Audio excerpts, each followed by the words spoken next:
২০২৩ সাল থেকে নতুন কারিকুলামে পঞ্চম শ্রেণীর প্রাথমিক সমাপনী পরীক্ষা পিএসসি এবং অষ্টম শ্রেণীর জুনিয়র স্কুল সার্টিফিকেট জিএসসি পরীক্ষা থাকবে না বলে জানিয়েছেন শিক্ষামন্ত্রী ডক্টর দীপু মনি। এছাড়া নবম ও দশম শ্রেণীতে থাকবে না আলাদা বিভাগ, সবাই পড়বে একই বই। সোমবার দুপুরে সচিবালয়ে মন্ত্রণালয়ের সম্মেলন কক্ষে আয়োজিত সংবাদ সম্মেলনে এই তথ্য জানান তিনি।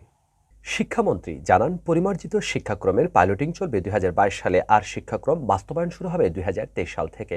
২০২৫ সালের মধ্যে পর্যায়ক্রমে প্রাথমিক ও মাধ্যমিক স্তরের শিক্ষাক্রম বাস্তবায়ন করা হবে। প্রধানমন্ত্রী শেখ হাসিনা শিক্ষাক্রমের খসড়ায় অনুমোদন দিয়েছেন।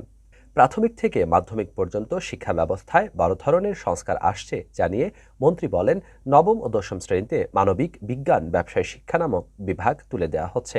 একটি সমন্বিত পাঠ্যক্রম থাকবে এই পর্যায়ে। তিনি বলেন, দশম শ্রেণী পর্যন্ত 10টি বিষয় ঠিক করা হয়েছে। এই 10 বিষয়ে সবাই পড়বে। একাদশ ও দ্বাদশ শ্রেণীতে গিয়ে ঐচ্ছিক বিষয়গুলো পড়বে শিক্ষার্থীরা। অর্থাৎ বিজ্ঞান, মানবিক, বাণিজ্যে বিভাজন হবে উচ্চ মাধ্যমিক থেকে। শিক্ষামন্ত্রী বলেন, দক্ষতা অর্জনের বিভিন্ন কৌশল এই পরিমার্জিত কারিকুলামে বলা আছে। শিখন সময় প্রাথমিকে কতটা, মাধ্যমিকে কতটা হবে তা বলা আছে। আমরা সামষ্টিক মূল্যায়নের পাশাপাশি ধারাবাহিক মূল্যায়নের উপর গুরুত্ব দিয়েছি। কোথায় কোন কোন পর্যায়ে ধারাবাহিক মূল্যায়ন হবে সেগুলো আমরা ভাগ করেছি। কোনো কোনো বিষয় টোটালি ধারাবাহিক মূল্যায়নে যাবে সেগুলো বলা আছে রূপরেখায়।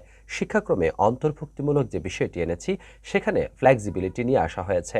শারীরিক ও মানসিক প্রতিবন্ধী বা সুবিধা বঞ্চিত এবং প্রান্তিক পর্যায়ের শিক্ষার্থী সবাইকে নিয়ে আসার ব্যবস্থা করা হয়েছে।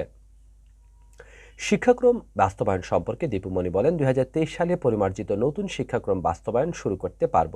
২০২৩ সালে প্রাথমিক দ্বিতীয় শ্রেণীতে এটি চালু হবে এবং মাধ্যমিকের ষষ্ঠ ও সপ্তম শ্রেণীতে করব। ২০২৪ সালে প্রাথমিকের তৃতীয় ও চতুর্থ শ্রেণী এবং অষ্টম ও নবম শ্রেণী এবং ২০২৫ সালে পঞ্চম শ্রেণী ও মাধ্যমিকের দশম শ্রেণীতে বাস্তবায়ন করব।